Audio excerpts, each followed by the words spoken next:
Hello, it's Tom, KT0VII. Hi, this is Joyce, KD0TLJ. And we all know Bill, so you want to go over Welcome there? back. On that, we finally decided to go camping here. All the snow melted. Yay! Yeah, the weather kind of straightened up finally, and this is the last weekend in May? No, April. April. May starts next week, and we figured with the greenhouse we won't be getting much into camping during the month of May, and probably, the first 2 weeks of June, as late as the spring is? Yes.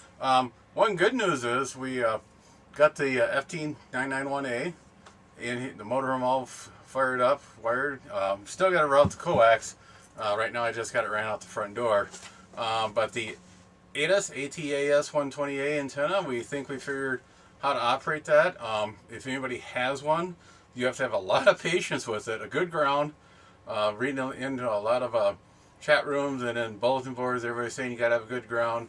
There was one guy, I can't remember the call sign, but he was saying he even scratched the paint off the latch or the trim on the hatchback to get a good ground. So yeah, it needs a good ground. Plus, the way the motor in there tunes it, it's a slow moving drive, so it could take up to 1.5 minutes to 2.5 minutes. We found out tuning into like the 80 meter band from say the 20 meter band. So yeah, it takes a long, slow time.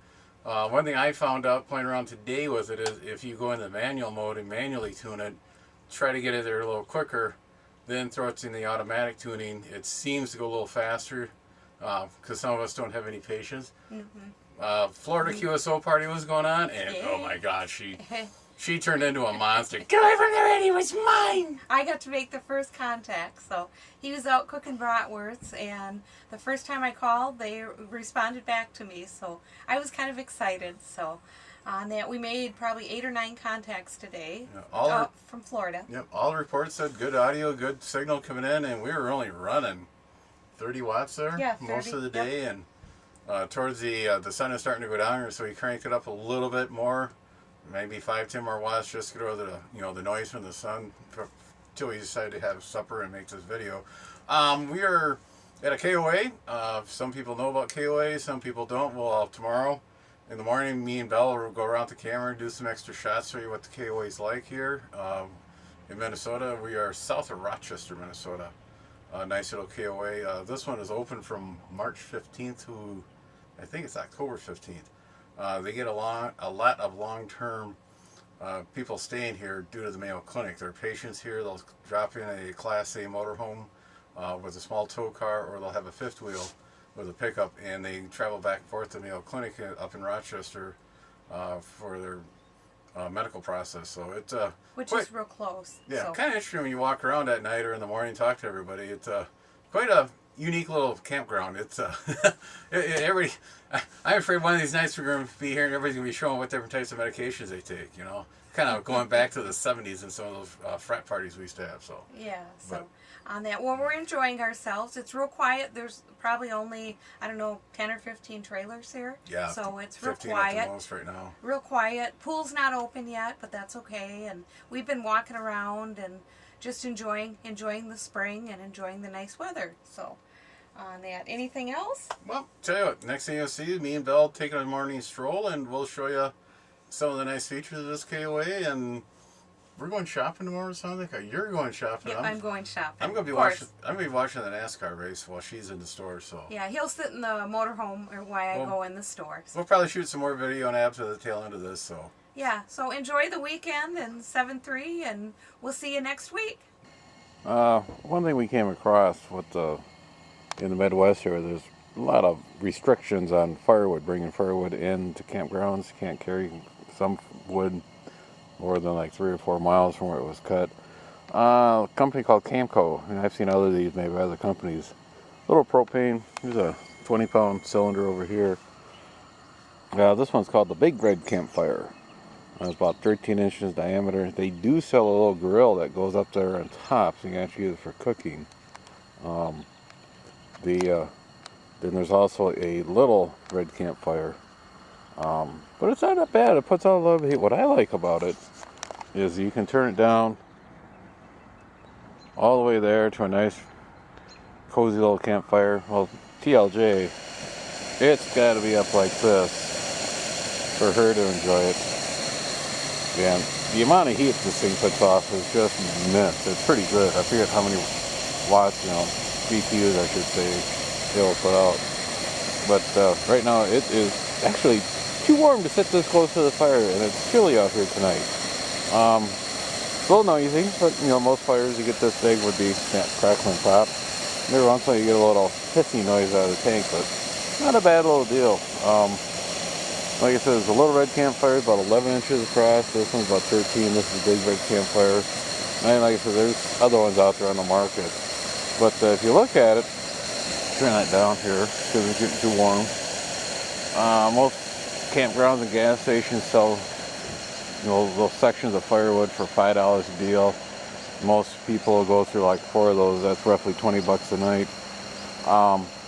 Last summer we were getting 5 to 6 nights campfires starting like at 7 o'clock till about 10, 11 o'clock.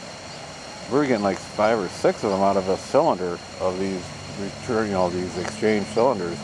And right now they're running like $18 to $20, so a little spendy at first put out for it, but in the long run you're saving a little money. Also, these can be used in a burn area, a burn ban. If there's no campfire allowed due to dryness, these are actually classified as a cook stove. So something to remember. On that, we'll see what else we can fire out here at KOA. Okay, it's early morning here. Trying not to get too many sick. We're on the south side of this KOA in Marion, Minnesota, south of Rochester. This is the south side I said of the campgrounds. Just doing a slow pan. There's a nice little open field. They got some swings down there for the kids. There's a disc golf. On the north side, we'll hoof over there in a minute, is the pool, playground, and a little dog park. Dog park is kind of small, but it gives the dogs a chance to run off their leashes. Joyce and Belle are in the camper sound asleep. We already had a little breakfast and she laid back down.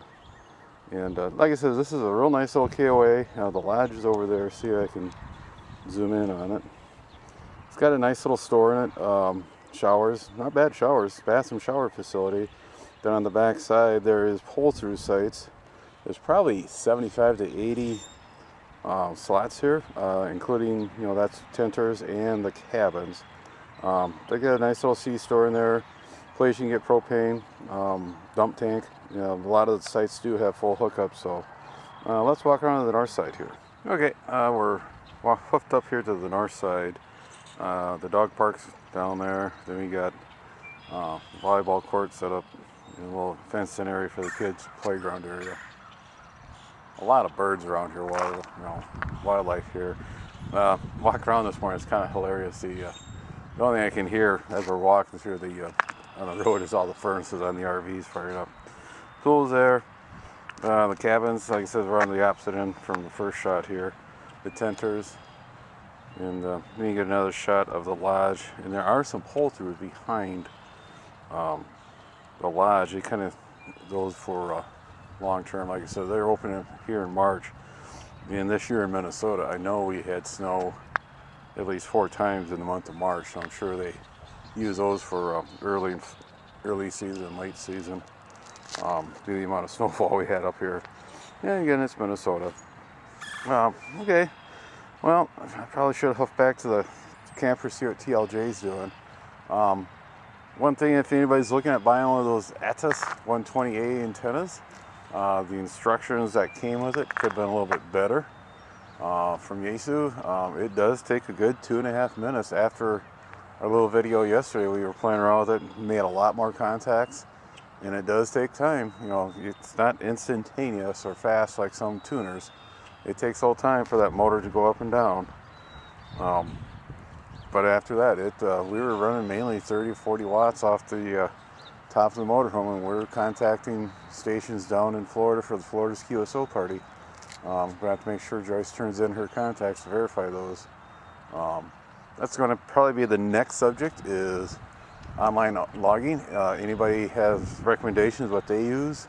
Kind of interesting. Add those in the comments below, and remember, be sure to subscribe and like. 73 KC0 VII signing off. You guys have a good one now.